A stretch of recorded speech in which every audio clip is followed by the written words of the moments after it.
주 하나님 감사합니다. 이 시간에 하나님의 말씀이 선포되는 시간입니다. 이 땅에 또 우리의 중생들에게 유일한 소망이 있다면 하나님의 말씀밖에 없음을 고백합니다. 주님의 복음이 살아야만 주님 저희들이 살고 또 우리의 후손들이 살고 이 땅에 교회가 살고 또 하나님의 영광이 나타난 줄 믿습니다. 주 하나님 참으로 오늘도 주의 성령의 역사 없이는 아무것도 이루어질 수 없음을 고백하옵나니 하나님의 말씀이 증언될 때 성령님께서 친히 역사하심으로 이 말씀이 생명이 되고 생명된 말씀이 우리의 삶을 변화시키고 그러므로 하나님께 영광된 삶과 생각과 입술들이 될 수 있도록 변화시켜 주심으로 인하여 우리가 또 다른 복음이 되고 그래서 계속 복음의 위대한 생명의 역사들이 저희들 통해서 이 시대 가운데 이 땅 가운데 진행될 수 있도록 도와주시기 원합니다. 종의 마음속에 아무런 정말 주님의 보혈로 말미암는 그런 정결한 마음 가운데 주님이 복음이 온전히 증언되게 하여 주옵소서. 예수 그리스도 이름으로 기도 올려드립니다. 동방 박사들은 원어로 보니까 마고스라고 되어 있고요. 마고스라는 것을 찾아보면은 동방 페르시아의 가장 똑똑한 지혜자라 그렇게 딕셔너리 사전에 되어 있습니다. 이들은 세계적으로 인정받는 자들이었고 명성이 있었고 매우 영향력이 있던 소수의 사람들이었습니다. 얼마나 대단한 사람들인지 이들이 예루살렘에 도착하였을 때 3절을 보면 온 예루살렘이 떠들썩할 정도였습니다. 얼마 전에 한국에 북쪽에 세 사람이 왔더니 아주 떠들썩했던 그런 적이 있었죠. 그런 것처럼 굉장히 귀한 분들이 왔기 때문에 온 예루살렘이 떠들썩했습니다. 물론 떠들썩하게 된 주요 원인은 유대인의 왕이 태어났다는 소식 때문입니다. 하지만 만일 그 소식을 가져온 사람들이 유명하지 않거나 인정받는 자들이 아니었다면 결코 헤롯 왕과 온 예루살렘 성이 시끄러울 리 없습니다. 그들은 누가 보아도 뛰어난 지혜자들이었습니다. 마고스 동방 박사들이 예루살렘에 와서 질문합니다. 유대인의 왕으로 나신 이가 어디 계십니까? 우리가 동방에서 그의 별을 보고 그에게 경배하러 왔습니다. 여기 보면 그의 별이라고 되어 있어요. 유대인의 왕의 별을 보고 그에게 경배하러 왔습니다. 여기서 이 유대인의 왕이란 말은 특수한 단어입니다. 이 단어는 다른 나라 이방인들이 이해하고 있던 메시아, 즉 그리스도에 대한 별칭이었습니다. 유대인 자신들은 메시아의 별칭에 대하여 다윗의 자손이라는 특이한 명칭을 사용했습니다. 그래서 유대인들 사이에서는 메시아가 오시면 다윗의 자손이다. 다윗의 자손이시요. 그 말은 그리스도시요. 메시아라고 고백하고 있는 것이죠. 그들 유대인들은 메시아에 대하여 유대인의 왕이라고 부른 적이 없습니다. 하지만 이방 나라에서는 인류의 메시아가 유대인의 왕으로 오실 것을 알고 메시아를 유대인의 왕이라는 고유 명사로 불렀던 것입니다. 본문에서도 이 사실을 알 수 있는데 2절을 보면 이방 페르시아에서 온 박사들은 유대인의 왕으로 나신 이가 어디 계시냐라고 묻습니다. 그런데 4절을 보면 헤롯 왕과 모든 대제사장과 백성의 서기관들은 그리스도가 어디서 나겠느냐 묻습니다. 중간에 아무런 설명이 없습니다. 즉 유대인들은 이방인들이 유대인의 왕이라고 부르는 메시아를 그리스도로 정확하게 인식하고 있었다는 뜻입니다. 즉 같은 분에 대해서 동방 박사들은 유대인의 왕이라 부르고 있고 유대인의 왕이라 부르는 그것을 이 예루살렘 사람들은 그리스도로 의식하고 있다는 말씀입니다. 또한 유대 역사가 요세푸스에 의하면 바벨론 포로 사건 이후 세계 각처에 흩어진 유대인들이 구약의 선자들이 예언한 그 메시아, 인류의 메시아는 유대인의 왕으로 오신다고 전파함으로 인하여 이 소식을 들은 이방 나라 사람들은 메시아라는 말 대신에 유대인의 왕이라는 단어를 쓰기 시작했다고 기록하고 있습니다. 성경도 자세히 살펴보면 유대인의 왕이라는 단어를 쓰는 자는 오늘 등장하는 동방 박사들과 그리고 빌라도와 로마 병정들인 것을 발견할 수 있습니다. 아무튼 성경은 오늘 본문의 동방 박사에 대하여 상세한 설명을 피하고 있지만 그들은 세계로 흩어진 하나님의 백성들에 의하여 전파된 메시아에 대하여 잘 아는 자들인 것은 분명합니다. 그리고 그들은 유대인의 왕 메시아에 대하여 오랫동안 연구한 후 마침내 메시아의 별이 나타나면서 유대인의 왕의 탄생을 알게 되면서 그 메시아께 경배하러 온 것입니다. 일반 사람들은 동방 박사가 보았던 별이 무엇인지에 대하여 호기심과 관심이 많습니다. 그래서 여러 추측들과 설명들이 있습니다. 그 중에는 동방 박사들이 본 별은 BC 7년에 지구에 나타났던 어떤 행성이라는 주장이 있고, 또는 금성과 토성 사이에 있는 해성의 폭발로 인해 그 중에 파편이 지구로 오게 되면서 엄청난 양의 빛을 몇 주 동안 발했던 초신성이라는 추측도 있습니다. 여러 가지 설명들이 있어요. 그 외에도 이 별에 대하여 여러 수많은 설명들이 있으나 일반적 보수 신학자들은 이 별은 이스라엘 광야에서 주의 백성을 인도하였던 불기둥과 구름기둥처럼 하나님께서 친히 동방 박사에게 보내신 기적의 별로 인정을 합니다. 왜냐하면 2절을 보면 그의 별이라고 하여 메시아를 알리는 특정한 별이 하늘에 나타났기 때문입니다. 또한 그 별은 너무나 가깝게 그리고 구체적으로 동방 박사를 인도한 것으로 보아서 저 멀리 있는 어떤 별이나 행성이라고 말하기가 어렵기 때문입니다. 예를 들어 9절과 10절을 보면 동방에서 보던 그 별이 문득 앞서 인도하여 가다가 악이 있는 곳 위에 머물러 서 있는지라 그들이 별을 보고 매우 크게 기뻐하고 기뻐하더라고 기록합니다. 별이 사라졌다가 다시 나타났다가 그리고 문득 앞서 인도하는 현상은 하나님의 구체적인 기적의 역사로서 마치 구름기둥이나 불기둥과 같은 어떤 특수한 빛으로 여겨지는 것이, 이에 그의 별로 불리는 메시아 별을 여호와의 임재를 뜻하는 쉐키나의 별이라고 부르기도 합니다. 쉐키나의 별. 그럼에도 불구하고 성경은 이러한 주제에 대해서 별다른 관심을 보이지 않습니다.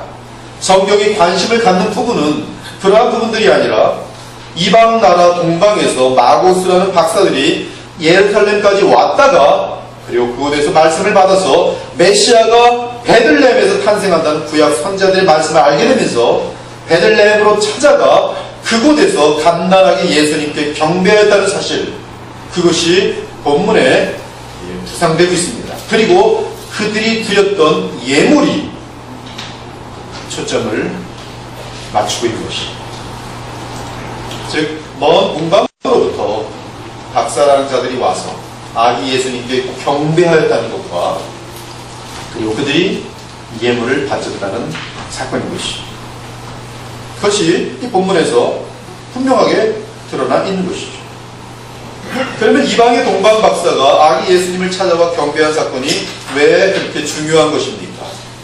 그 이유는 지금 이 동방 박사가 와서 경배한 것은 이방인으로서 베들레헴에 태어난 아기 예수님께 경배하였기 때문입니다.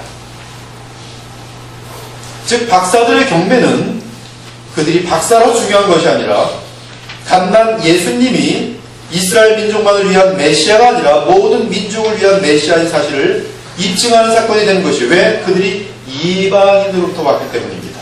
이방 나라를 대표하여 오고 있는 것이. 우리가 잘 알듯이 유대인의 왕으로 오시는 메시아는 다윗의 왕족을 통해 오실 것을 구약 선지자들이 계속 예언하여 왔습니다. 그런데 이미 구약의 예언부터 분명하게 한 것은 메시아는 온 세상을 향한 왕이 될 것이라는 사실입니다. 그것이 구약의 예언자들로부터 분명하게 되어 있습니다. 심지어 아브라함에게 주신 하나님의 약속도 그 약속에 포함되어 있습니다. 모든 민족들이 너의 씨를 통하여 복을 받을 것이다. 예를 들어 이사야 11장을 보면 메시아가 오시면 그의 영향은 영적인 영향력, 구원의 영향력, 통치의 영향력, 그것은 우주적인 차원이 될 것을 알려줍니다. 이세가 누굽니까? 다윗의 아버지입니다. 이세의 아들이 누굽니까? 다윗입니다. 이세의 줄기에서 한 싹이 나며 그 뿌리에서 한 가지가 나서 결실할 것이요. 다 다윗의 지금 이 혈통을 말하고 있습니다. 그의 위에 메시아가 태어납니다. 그의 위에 여호와의 영 곧 지혜와 총명의 영이요 모략과 재능의 영이요 지식과 여호와를 경외하는 영이 강림하시리니 내 거룩한 산 모든 곳에서 해됨도 없고 상함도 없을 것이니 이는 물이 바다를 덮음같이 여호와를 아는 지식이 온 세상에 충만할 것임이니라. 메시아가 오면 하나님을 아는 지식이 온 세상에 충만할 것이니라. 그날에 이새의 뿌리에서 한 싹이 나서 만민의 기치로 설 것이요 열방이 그에게로 돌아오리니 그가 거한 곳이 영화로우리라. 그날에 주께서 다시 그의 손을 펴서 그의 남은 백성을 모든 나라로부터 돌아오게 하실 것이다. 여호와께서 열방을 향하여 기치를 세우시고 이스라엘의 쫓긴 자들을 모으시며 땅 사방에서 유다에 흩어진 자들을 모으시리라. 이사야 12장도 마찬가지입니다. 그날에 너희가 또 말하기를 여호와께 감사하라. 그의 이름을 부르며 그의 행하심을 만국 중에 선포하며 그의 이름이 높다 하라. 여호와를 찬송할 것은 극히 아름다운 일을 행하셨음이니 이를 온 땅에 알게 할지니라. 그 외 시편과 대부분의 예언서들은 메시아의 오심은 온 세상에 알려지는 사건이 될 것이며 열방의 기쁨이 될 것이며 하나님의 백성들을 열방에서 모아들인 사건이 될 것을 선포하고 있는 것이, 이 구약의 예언대로 지금 여러분들은 이 정말 극동에 살고 있는 이 조선, 이 남쪽 대한민국에 살면서도 이렇게 예수님을 믿게 되었습니다. 구약의 예언의 성취입니다. 따라서 동방박사가 이방인으로서 예수님께 경배하기 위하여 예루살렘에 왔다가 베들레헴까지 도착했다는 의미는 예수님의 오심은 세상의 메시아로서 오심이며 온 땅과 열방이 그분께 경배하게 될 것을 그 예언이 성취되고 있는 처음 순간인 것이죠. 여러분들도 오늘 경배하고 있지 않습니까? 누구처럼? 동방박사처럼. 그러한 약속과 예언에 대한 첫째 성취로서 예수님의 탄생 때에 동방에서부터 모든 이방 백성의 대표가 되는 마구스들이 찾아와서 경배한 것입니다. 요한계시록을 보면 동방박사로부터 시작한 열방의 경배는 온 세상 나라로부터 구원받은 자들이 하나님의 보좌 앞에서 경배하는 장면으로 완성되는 것을 보여줍니다.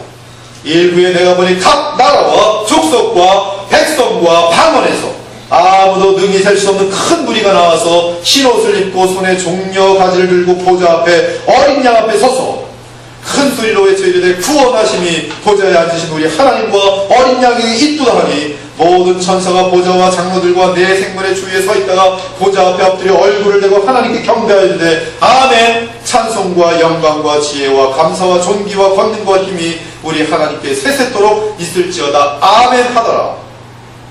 그렇죠? 동방박사로부터 시작된 이방인들의 경배입니다. 계시록 7장에 보면 모든 민족과 나라로부터 와서 경배하는 것으로 마무리되고 있습니다.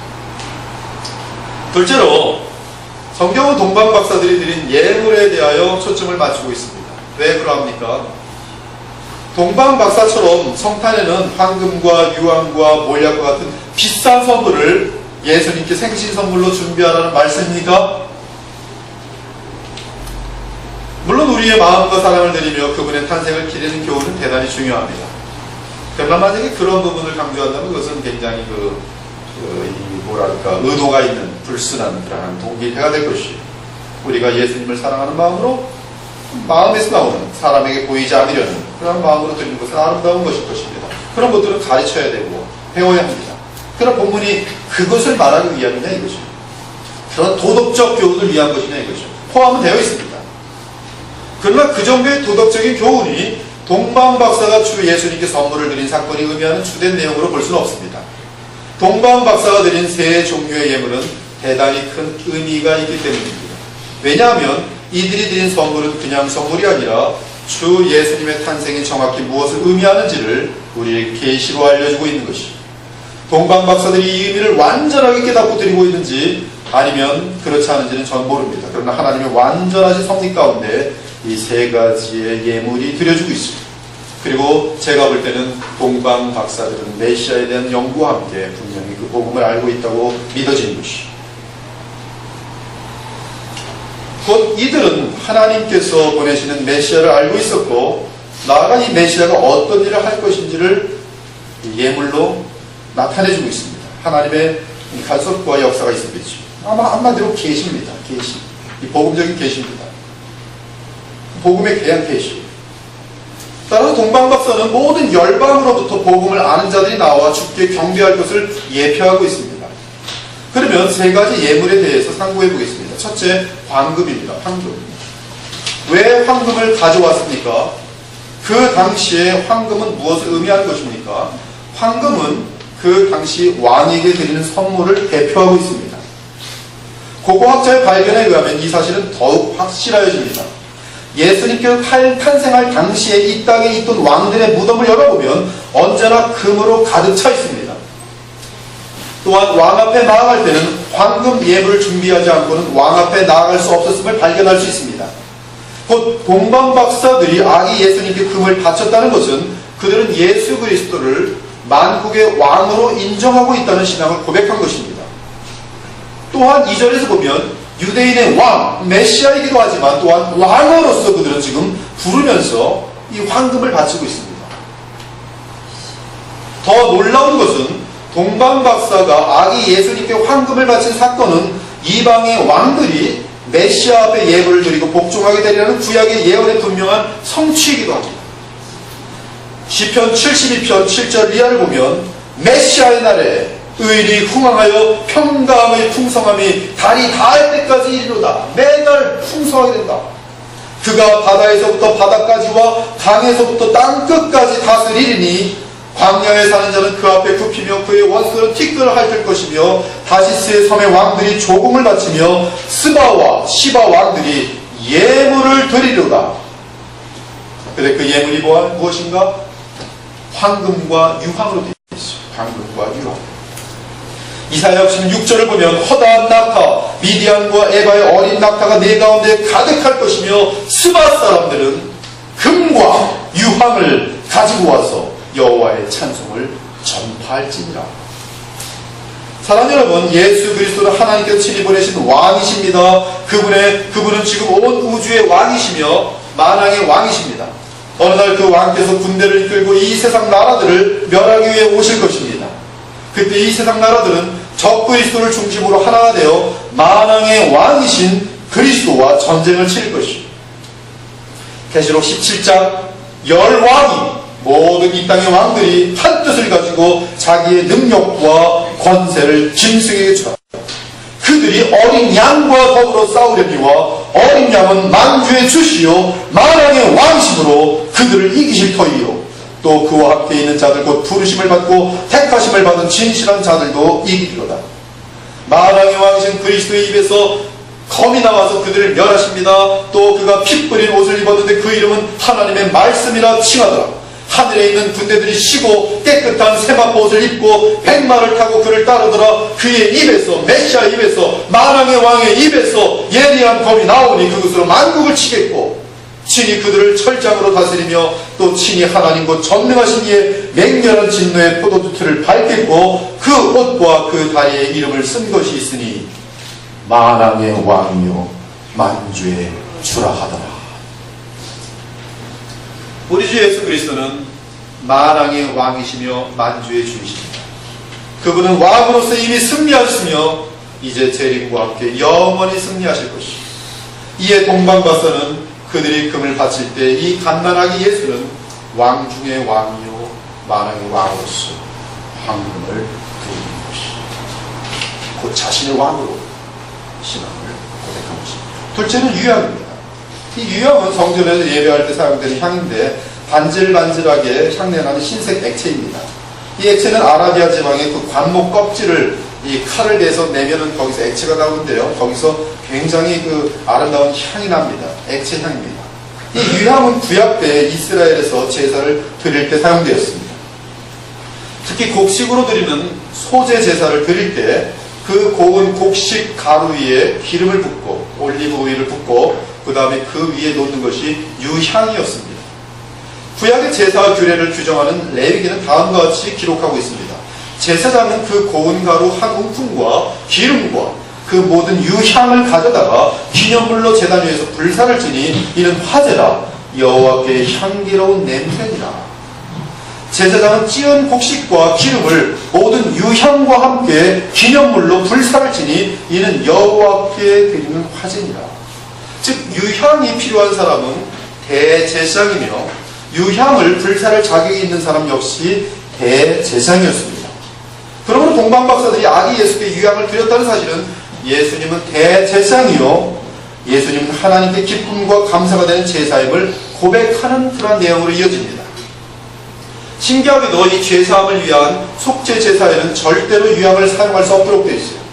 제사장들이 동물의 피로 말미암아 양푼의 피로 발을 덮고 또 제사 그 주님의 언약궤 앞에 피를 뿌린 다음에 이 제사함을 받은 무음한 존재처럼 여겨집니다. 하나님 앞에서. 그 다음에 이제 마음껏 향도 드릴 수 있고 예물을 드릴 수 있고 제사를 드릴 수 있어요. 그런데 속죄 제사를 드린 이 대제사장을 향해서는 절대로 유향을 자신을 위해서 필 수 없도록 되어 있습니다. 그 다음 것은 규례대로 번제를 드릴지니 제사장이 그의 잘못을 위하여 속죄한즉 그는 사함을 받으리라.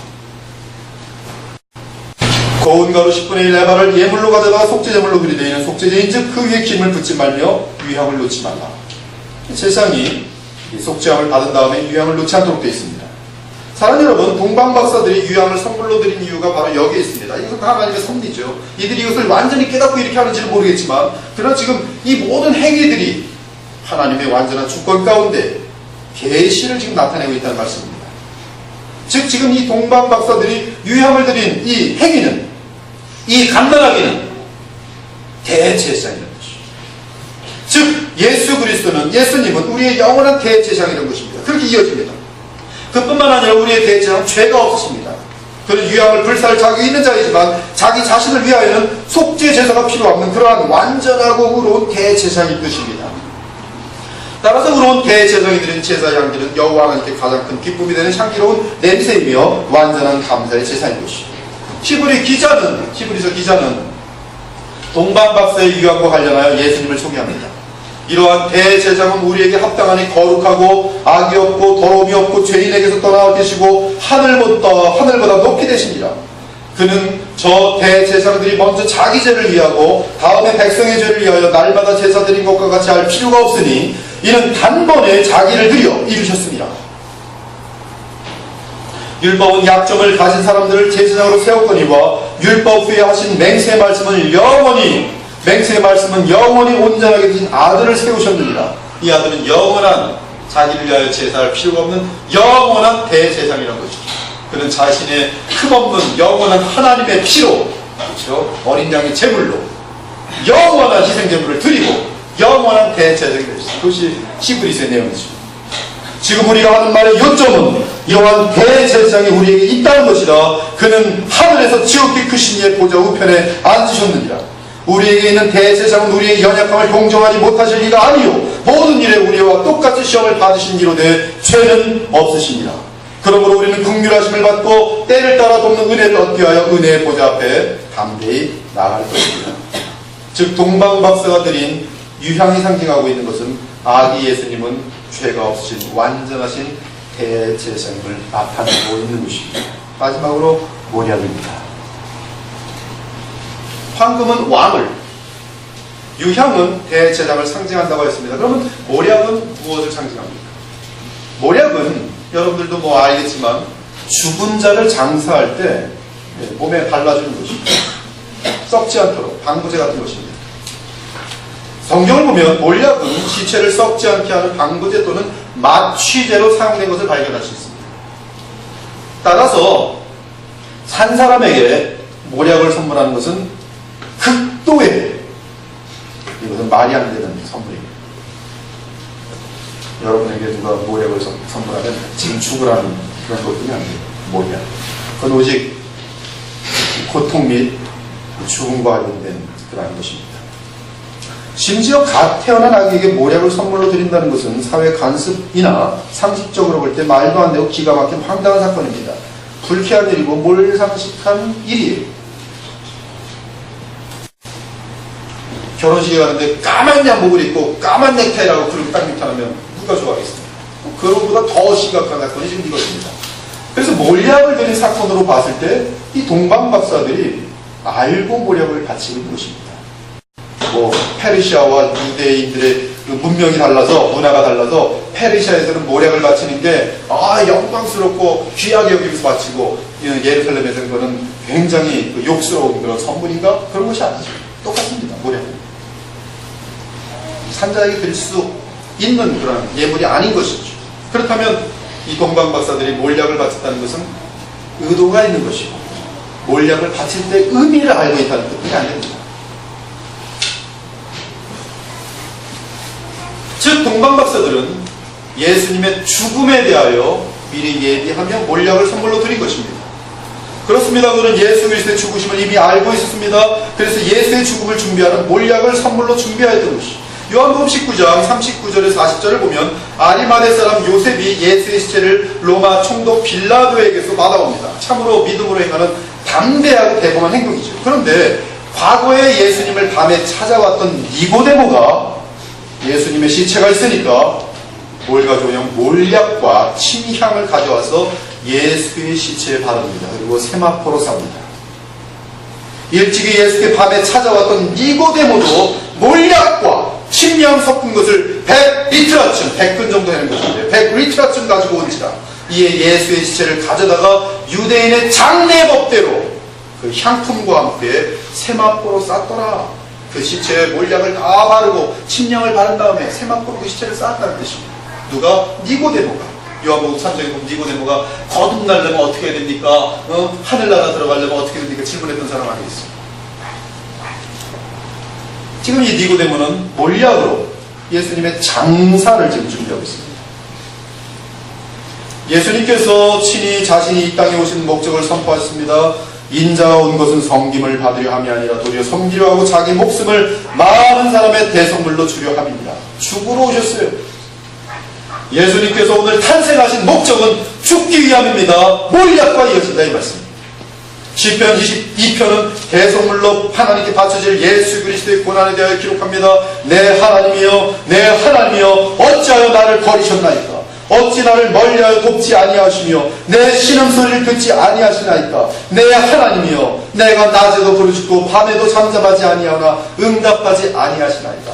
다윗의 기도지만 예수님께서 십자가상에서 드린 기도와 이어지는 것입니다.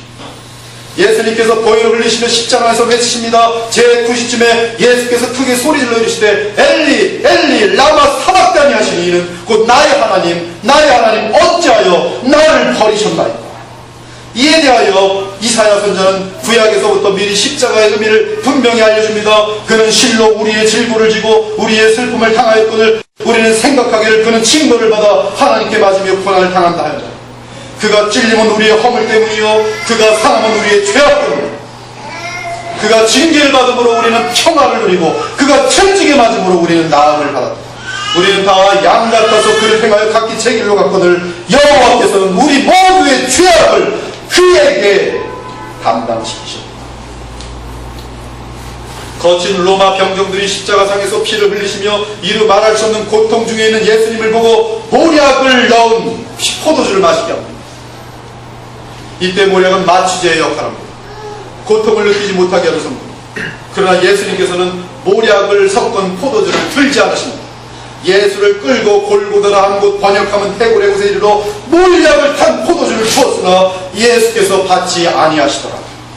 이는 우리 주 예수님은 우리의 죄를 용서하시기 위하여 율법에 기록된 형량을 하나도 남김없이 완전하게 감당하시겠다는 뜻이 의지입니다. 여러분의 죄에 대해서 하나도 남김없이 죄를 사하여 주시겠다는 의지인 것입니다. 사랑하는 여러분, 바로 하나님의 아들이신 그리스도 예수께서 십자가상에서 당하신 이 고통 때문에 나의 죄를 용서하시기 위하여 쓴 잔의 마지막 방울까지 마시는 예수님의 적극적인 고통 때문에 우리는 누구든지 죄사함을 받고 천국에 들어갈 수 있는 것이 예수님을 영접만 한다. 이처럼 주 하나님께서는 동방박사로 하여금 갓난아이 예수님께 모략을 바치도록 섭리하심으로써 앞으로 십자가의 고통으로 자기 백성을 치유하실 그리스도임을 나타내신 것입니다. 즉 예수님께서는 우리의 죄를 대신하여 십자가의 고통을 당하시려고 성탄의 날에 이 세상에 오셨습니다. 그것이 모략입니다. 이 사명이 바로 아기 예수께 주어진 가장 중요한 사명이 있습니다. 즉 죄 없는 의인이 죄 많은 우리들을 위해 십자가에 죽으시는 것이 그분의 사명입니다. 그것이 하나님 성자 하나님과 성령 하나님, 성부 하나님의 토론이었습니다. 창세전에 있었던 계획이었습니다. 이 죽으심이 동방박사의 예물인 몰약으로 상징되고 있는 것입니다. 따라서 유향으로 상징되는 죄가 없는 대속제물이 몰약으로 상징되는 십자가의 죽음을 당하심으로 하나님의 공의를 완전히 만족시키는 향기가 되더니 하나님께 무한한 기쁨의 제사가 되었습니다. 이에 누구든지 그리스도를 믿는 자마다 죄사함을 받고 영생을 얻게 되었습니다. 할렐루야. 이것이 복음이에요. 자존심이 강한 사람들은 이 복음이 싫습니다. 하나님께 좀 잘난 척하고 싶은데 지금 그리스도의 복음 그것을 가르쳐 전부 예수님 덕 100% 예수님 덕입니다. 이것이 복음입니다. 여기에 추가로 무엇을 해야 복받는가 하면 다른 복음입니다.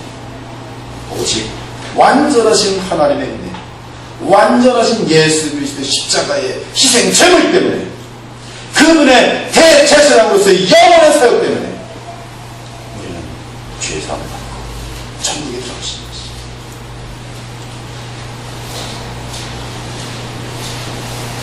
하나님께서는 죽기까지 순종한 그리스도를 하나님의 보좌에 앉으셨어요. 그래서 만왕의 왕이요 만유의 주가 되었어요. 그 사건이 언제인가? 바로 예수님을 부활시킬 때, 이미 부활 사건 그 자체가, 부활은 그 예수 그리스도는 하나님의 아들임을 입증할 뿐만 아니라 또한 인자 되신 예수 그리스도는 하나님으로부터 만왕의 왕이며 만주의 주라는 그 타이틀이 주어진 위대한 증거인 것이죠. 지금 부활하신 예수 그리스도는 하나님 보좌 우편에서 지금도 만왕의 왕이시며 만유의 주십니다. 아무 때나 그 권한을 시행할 수 있습니다. 단지 한 영혼이라도 지금도 복음을 믿고 돌아올 수 있도록 지금 계속 지어나가고 계십니다. 오늘도 만왕의 왕들을 뜻하시면 이 땅에 오실 수 있습니다. 천군 천사를 내리고 와서 그리스도를 믿지 않는 모든 세상 나라들과 드신 자를 멸하실 수 있습니다. 지금도 기다리십니다. 이미 그분은 만왕의 왕이시며 만유의 주십니다.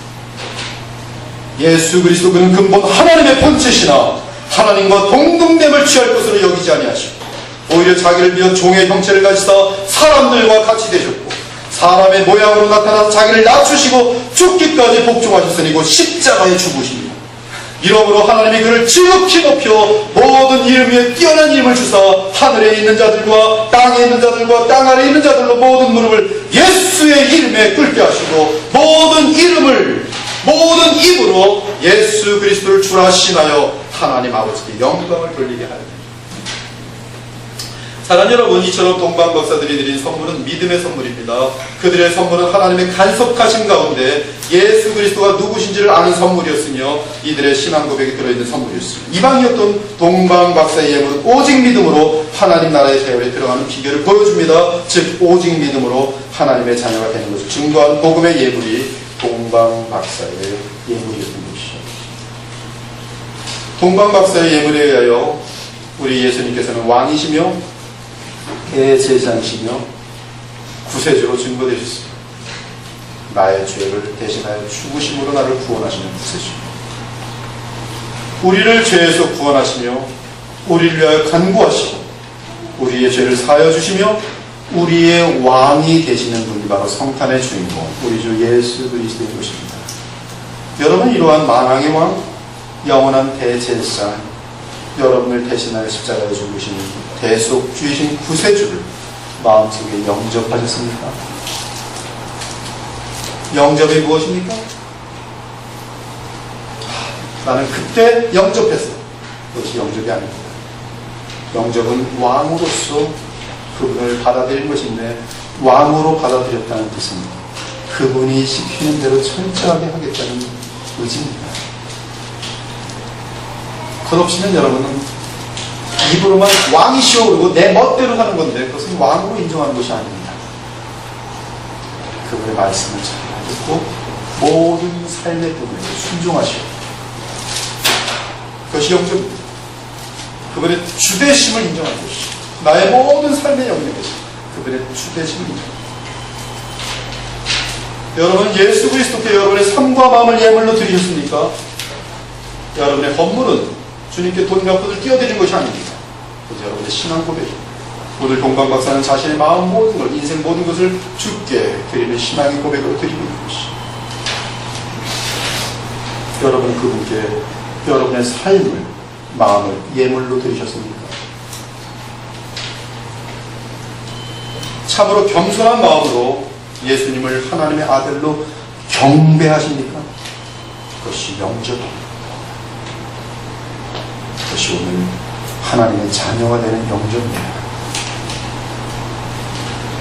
그러면 영접과 반대는 나의 삶에 누가 주인 되는 거예요? 내가 주인 되는 거예요. 다른 사람들과 죄를 덜 짓는 것이 영접이 아니라 내가 나의 마음과 삶의 주인이면 그 사람은 영접한 사람이 아닙니다. 아무리 의롭게 살아도, 아무리 착한 일을 해도 가장된 자신을 드러낼 뿐이에요. 진정한 영접은 내가 죽고 내 자리에, 내 왕자를 주님께 드리는 것입니다. 제일 중요한 영접의 키포인트입니다. 나의 삶을, 마음을 주님께 드리는 것. 내 인생의 주인이 내가 아니라 하나님입니다.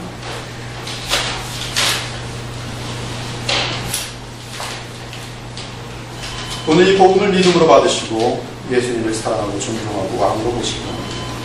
이 시간에도 우리 아기 예수님은 성령으로 우리 마음속에 임마누엘 하길 원하십니다. 여러분 마음속에 왕이 되길 원하십니다. 여러분 마음속에서 하나님이 우리와 함께하길 원하십니다. 그분은 우리의 하나님이십니다. 하나님이신 성자 그리스도께서는 성령을 통해 우리 마음 안에 임하기를 원하십니다. 여러분의 가정의 왕이 되시길 원하시며 주가 되시길 원하십니다.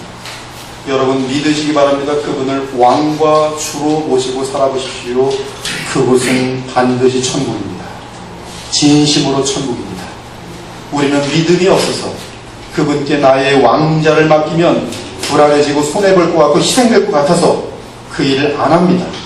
그래서 끝까지 마귀에게 속아서 비참과 고통과 미련함과 어리석음에 살지만 여러분의 마음과 삶을 주님께 온통 맡겨보십시오. 인간들이 볼 때는 어리석은 행위 같고 불신앙이 볼 때는 가장 지독하게 어리석어 보이지만 놀랍게도 그 자리에 하나님의 왕 되신 그분이 얼마나 좋은 왕이신지 아십니까? 자기의 생명까지 바친 왕으로서 권능과 주권이 완전하신 분이십니다. 우리를 보호하십니다. 감당할 수 없는 기쁨과 평강이 넘치고 있습니다. 하나님 나라를 성령 안에서 마음껏 맛보도록 의와 평강과 흘러 넘치는 시작을 오늘도 매일 맛볼 수가 있습니다. 그것이 바로 성탄이 우리에게 주고자 하는 실제 선물입니다. 우리에게 천국을 주기 원하십니다. 누가 천국을 누리십니까? 예수 그리스도를 왕으로 모십니다. 그 왕 앞에 사는 것, 그것이 곧 하나님의 나라입니다. 이 성탄에 여러분께서 다시 한번 여러분의 삶과 마음을 하나님의 아들이신 하나님께서 보내신 우리 주 예수 그리스도께 바침으로 그분을 이제는 내가 내 인생의 주인이 아니라 나의 인생을 주께 맡기고 이제 그분이 인도하시는 것을 그래서 날마다 천국을 누리시는 천국 백성 되시기를 우리 주 예수 그리스도의 이름으로 축원합니다. 함께 기도하겠습니다. 하나님께서 우리에게 주신 최고의 선물은 무엇이